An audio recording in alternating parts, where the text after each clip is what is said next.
building. High priestess in the building, didn't let my fears kill me. Transmuted my pain in that cleanse in the rain. Down out, I was worth it and I conquered my demons. I accepted my purpose and the goddess I became. I want to say that because there was a lot in my, I don't know, I'm not, you know what? I've had sex, people. So in the past, it was kind of the learning experiences and also what I like. And it's kind of like one of those things in what I'm looking for to match up with is, yeah, that's that part of me. Like, I want someone that's going to compliment me in the bedroom too. Right. I've had the starfish where they just do this and it's not my thing. Like, I don't want to just go, I like to be creative, you know? So there's things I won't do and will do and I want to do. And I don't think a lot of people look at sex as super, super sacred, which it is and it isn't. It's a area to connect with each other, but there's a sphere of dating too. For me, if I like someone, I'm on a date and we don't have sex at the end of the night, that's not like where my mind's like, damn, like that's so disappointing. I'll never talk to her. Like if it's someone I'm interested in, I'm gonna spend time with them and not hope every night I'm gonna get laid. It's like I'm enjoying them in that aspect physically and energetically. But also if the sex isn't good, I think it's also a problem in my mind. But I don't want people to be like in fear of that if that's the case for all men. Because I think there's people we can connect with opening up more with each other. But then there's some people that I don't like the starfish. Like I'm not boring. I'm old fashioned is a thing too. People do. I'm sorry. Sex is important. Let's not fucking lie. It is important. I was with a girl and it was like, at one point it just became like, you know, she just wanted the physical thing, but this, like, you know, I viewed her more as a friend, but I had that fear of, you know, like hurting her feelings and telling her like, I just want to be friends, because the sex was so terrible. It was just like a turnoff. Like I felt like, you know, like, it's just so bad. Like I can't get into this. Like I can't come to a climax. Like I can't finish. Like this is just not where it's at. Like I would rather we have a good like connection. Like, you know, we could just be friends. I bring this up because this is something that is a problem. A lot of people don't have that talk with sex. Like the sexual language between people dating and then even end up in whole relationships where it never comes to like, hey, I actually like this other shit that we never do. Can we try this? You know what I mean? Like maybe this person has never had someone say, you fucking suck in bed. You know what I mean? Like maybe as a man, you guys don't want to hurt women's feelings, but some women need to hear that. Like, oh shit, maybe I'm not the fucking porn star I think I am. You know what I mean? Like maybe I'm not, you know? So I think that men should be a little bit more verbal. Like if you got some chick who's all teeth, I think you need to bring it to her attention that she's all teeth. I just somebody tell her homegirl doesn't know. You know what I mean? Her friend doesn't know that. Only you know that because you've experienced it. Like, yeah, I think that's a huge thing between men and women. We have a hard time of telling each other like what we really want. I think that's what happens. Like when you're in a relationship for a long time, you feel more comfortable to say like, "Hey, no, I like it like this." Like in the first couple of times, you're just kind of like, you know, I've had experiences where it's like, this doesn't feel good, but like, I don't want to say anything. Like, and it seems like she's enjoying it, but like, this sucks. Like I had a girl like scratching my back up like a wild animal. Like that doesn't feel good. Like I couldn't I didn't have like the heart to tell her. She was like clawing into me like a cat. Like I was like, what the fuck is going on? Like instantly getting softer. Like how am I supposed to get through this? And see, that's a very big thing because some people like that. And it's like, yo, I'm not that one. Like Ashley, I can't hear you. For some reason. I was just gonna say I want to hear what she was saying. You might have to jump out and jump back in.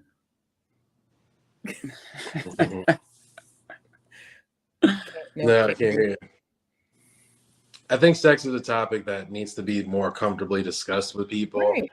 Like you don't have to talk about it to everyone, just like at least the person. Because there's a lot of times where like you're like, hey, you know, why it's been a couple days or it's been a little while, right? And you should be able to say that, and then the other person's like, all right, It's important because you are going to date someone that might not have the same values of sex that you do.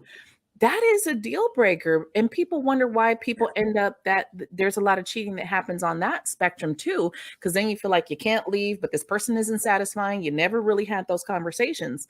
I think those have to be like if you're someone who to people it's like, oh, well, everyone's level of freaky is fucking different. Okay, so that just asking someone like, are you freaky? That's not a that's an open ended question. You really need to see what's the freakiest shit you've ever done. Like, let me know how far your ass gonna take this shit because I might not be down for this. And if that's what you like, at some point, I'm not going to be able to satisfy you because that is something that you like. And I think people are so afraid to talk about it, to say, oh, I don't want to be labeled as this kinky, crazy person. But hey, if you like to be tied up and I'm not a person who's going to tie your ass up, I think we need to talk about that in the beginning and have that conversation. Can you hear me? Yeah. I mean, there is those open relationships. Right now, if you're gonna ask me, I'm not into open relationships, but they'll have a third party come in and tie you up. Like, you like that? I love you enough to get someone else to tie you up. And that's a conversation. Some people are okay with it, and no shade on them. But I'm sorry, I'm not inviting a third person in. No. So if you're gonna need that, let me know now. You know, if you need to be tied up, let me know now so I can tell you that's not me. So you can go find someone else that will tie your ass up, that will, you know, do some crazy shit. Because there's just everyone's level of freaky is so different. You know, can you guys hear me now? Yeah. Okay. So what I was saying to Kyle was, if you feel like you don't want to say, I don't like that, then maybe redirect. Be like, oh, could you do this? And like every time they start to do something you don't like, just redirect them. And maybe eventually they'll get it. The other thing I wanted to say was that so in my marriage, I thought that I was not a sexual person at all. I thought it was me. I had no idea that it was just the lack of chemistry. And then I had met somebody after my marriage, and he was the one who was like, all right, I need a day off. Like, I need a break. And I really think that when you have the real chemistry and the connection, that sex is better. Yeah. But also I wanted to say about like the first date thing, to not have expectations. Don't, you know, Kyle, when you worked yourself up to where you couldn't perform, it was because you felt pressured to have sex. It was like an expectation. But like for me, I don't say to myself, okay, well, a guy's going to look at me if we have, you know, the wrong way if we have sex on the first date. I don't have any expectations. I just literally vibe. I just go with the flow. And if it happens, it happens.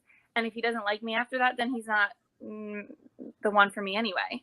You know what I mean? Right. But if you're always in the moment and you're just doing what feels good, then you can't, you know, you're not going to psych yourself out, and it doesn't matter what they think afterwards because you were still being true to who you were. No, but I've had some in the moment disappointments. I'm sorry. I've had some in the moment disappointments. And some people can't kiss. Some people don't know what kissing is. And kissing is big for me. Like kissing is a breaker. That's a deal breaker. You're a horrible kisser. I'm sorry. No, but unfortunately I was at those points I was never brave enough to tell people. And I think that's where in dating we have to kind of change it, because if no one ever says like wait a minute, maybe slow down, or you know what I mean, like wait, like maybe not drown me with your spit in this. Yeah. Or if you want me to speed up or slow down, you got to let me know. Like if my rhythm is not getting you to where you got to go, you got to let me know. Like, right. I think we're not having those conversations. And so I think people are having their what could be great sex. I think we're not having that because we're not being expressive enough to say what we need in that point. We're trying to please the other person. We're trying to be there, but we're not honoring what we truly desire in those moments. And that's why I say the truth. You're not gonna look bad. You're gonna find people who like the same shit that you like. And it's not crazy. It's not, oh my God, it's way out there. If someone feels it's way out there, that's probably not the person for you. Because at some time you're gonna want whatever that is that they can't provide for you. And they're not gonna be able to give that to you.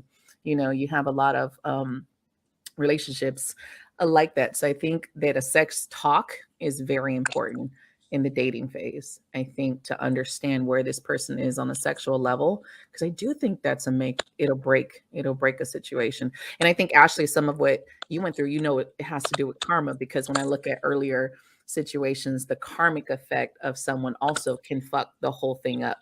Where even with my first, experiences of thinking I was doing something wrong, and then after and was like, wait a minute, something's different here. But that person could just be karmically not for you, and you're forcing to be with this person. But it's like, no, it's not. Yeah.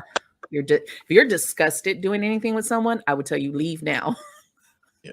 Right. Well, that's something you have to learn through trial and error, I guess. Yeah, you gotta have the safety word, pineapple. You should not be disgusted with sex with your partner, and you should not feel like you have to do this for your partner. I think two people should engage consensually and on the same level. That's pleasing when you do it that way. If me and you both like anal beads, we're gonna be awesome with these anal beads. But if you have one person who likes anal beads and the other person is like, I can't really do this, it's not going to be fun, right? No, I was working and I conquered my demons. I accepted my purpose and the goddess I became.